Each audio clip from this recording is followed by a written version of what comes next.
Welcome again to a brand new episode on the Faith Liz's Corner. In today's video, I'm going to share with you 50 questions to ask yourself every year before it ends. Without further ado, let's get right into this video. What did you do this year that you've never done before? I set up a challenge, a paid challenge for the first time in 2023.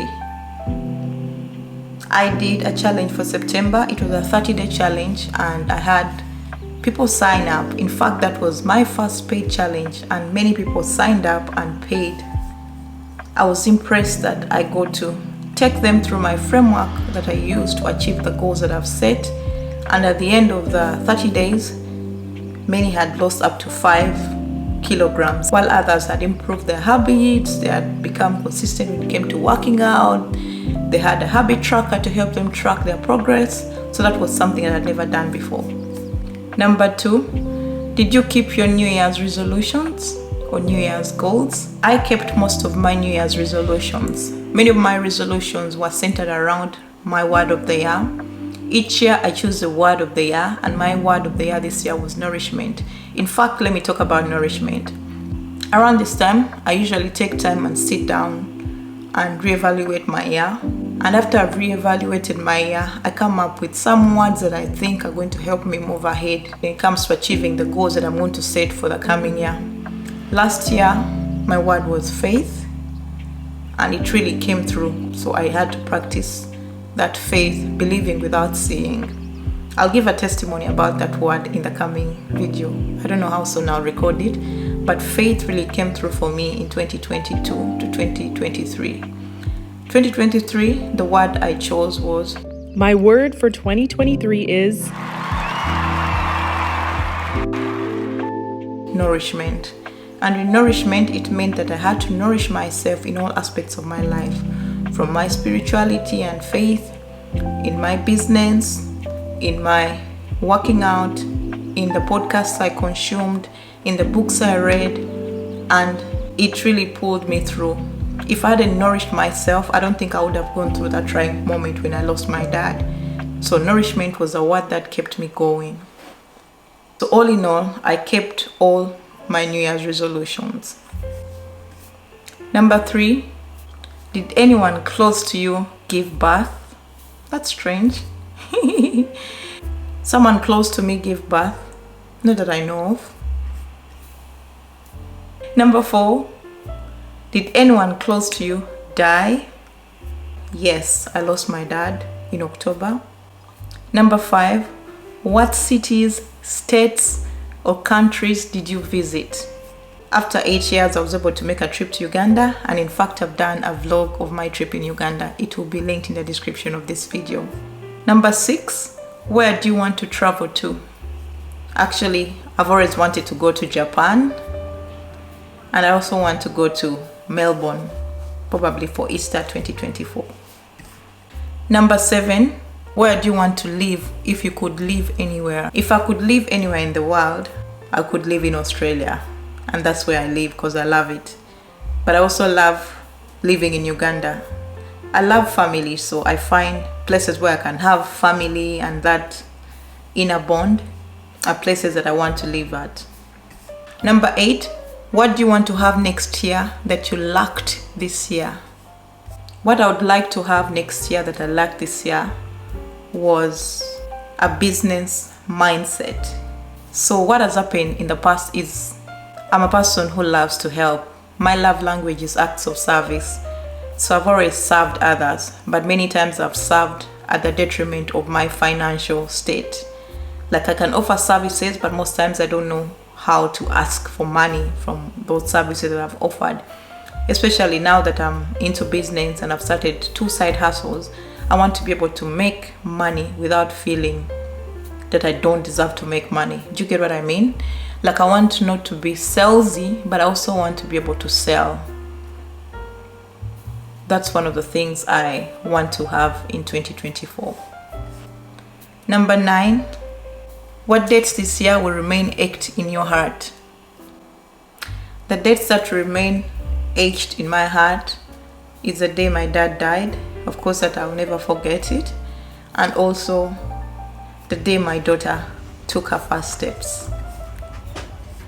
Seeing my daughter walk was heartwarming because she took her time when it came to walking, and I really wanted to see her take her first step.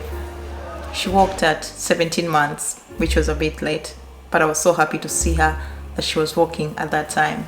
Number 10, what's your biggest achievement of this year?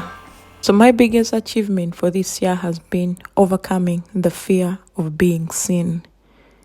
For the longest time, I was so scared of putting myself out there, and I've overcome this fear by practice and having a mindset shift.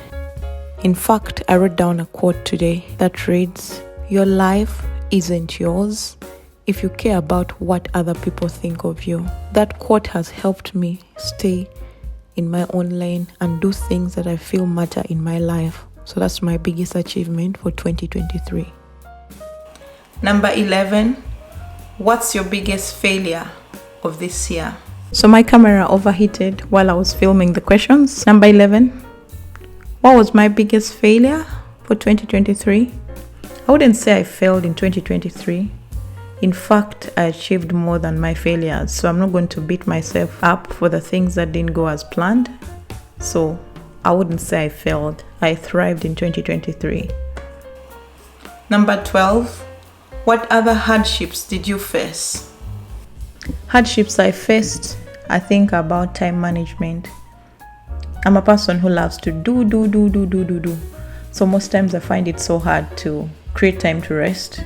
Even when I'm resting, I'm thinking I have to be doing something. I have to be working on my side hustle because it's really energizing for me to create content and also create and serve the clients I serve. So I found it so hard to switch off and just focus on rest. I plan to do better in that aspect in the coming year. Number 13, did you suffer illness or injury? Did I suffer any illness this year?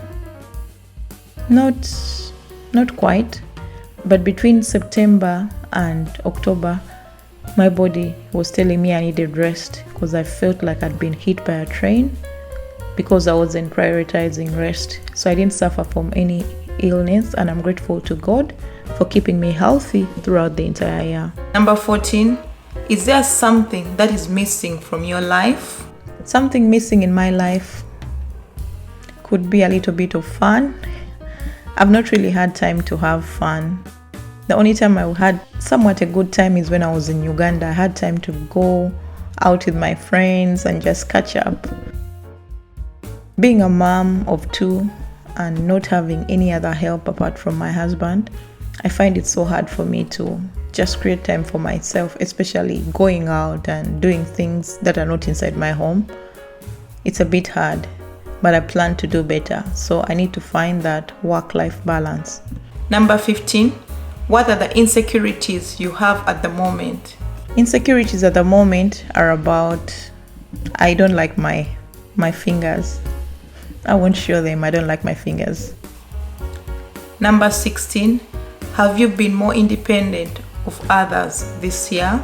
This year I've been more independent because at some point in my relationship, my marriage, I used to depend so much on my husband, but it's been teaching me how to get out of my comfort zone and do things my own way. I recall when I was setting up my website for the Frame Solutions, he's an IT guy. So I used to tell him, please help me. And he's like, you can do it. Just use Elementor. So I use Elementor to do my website, and it really helped me learn a lot when it came to website setting up. Of course, I didn't do the back end, but I used the WordPress. So I've been more independent this year than I've ever been. And I like the fact that my husband pushes me to get out of my comfort zone and do things independently other than waiting for other people to help me. Number 17, do you need help? Of course I need help. I think I need to seek some therapy. Yesterday I was talking to my client. She's done mental health and she advised me to seek some therapy. So I'm considering getting therapy because my mindset is not really right now. Number 18, who are you thankful for? I am thankful for my dad.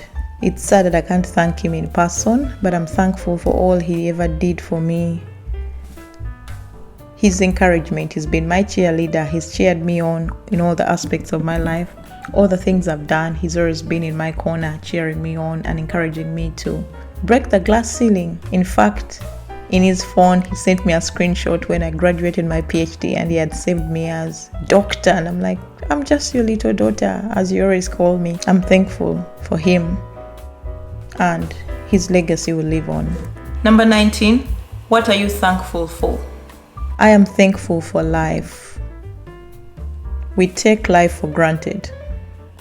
When we go to sleep, we believe we shall wake up the next day.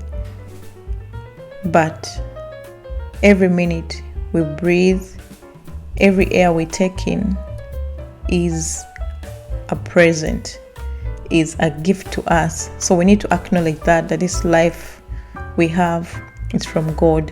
So I'm grateful for life in general. Number 20, what was the best thing you bought? The best thing I bought in 2023 were books. I don't know how many I bought, but I bought so many books in 2023 and I've read so many books this year, and I'm so glad that I've had this opportunity to read books. So when I was doing my PhD, all I could read were scientific journals, but now I get to read personal development. I get to read things that are going to move me ahead outside the lab and outside science. So I've loved the fact that I read books in 2023. Number 21, whose behavior merited celebration? My son's behavior. Anyway, I have a soft spot for him, but my son is the most well-behaved child I've ever seen. I'll leave it at that. Number 22, whose behavior made you appalled? This year I tried not to take things personally, but my pet peeve is when I see people at the supermarket leave their shopping trolleys everywhere. In fact, my son always says, "Mommy, that's a naughty person." So I don't like people who don't do the right thing. If you do your shopping, take back your shopping trolley where it's supposed to be. Don't leave it in the middle of the road. Number 23, what are some things you can do now to set your future on the right path? Some things that I can do to set my future on the right path are more investing, not scared of taking imperfect action, and creating, being a creator, because inherently all of us are created to create. That's how our lineage moves down the lane. So if I continue creating, I know my life will turn out the best. Where did most of your money go? Most of my money went into buying books. As I've already mentioned, I bought so many books that I've read this year. And also, the biggest purchases I made for 2023 were my new MacBook Pro that I'm filming on and this camera were my biggest purchases for 2023. In fact, I've done an unboxing video for both gadgets. I'll share it. Number 25, what did you get really excited about? That's a good one. What did I really get excited about was seeing my daughter take her first step. It was beautiful. I loved seeing her walk and seeing her get so attached to my son. Like, their sibling love is something that excited me. When I had the girl, I knew she was going to be a mommy's girl, but also I didn't envision how much she would fit into our family. So having her around has been a blessing, and it's something that is exciting that I see every day. 25 questions done. Catch you in part 2 of the next 25 questions to ask yourself every year. Bye.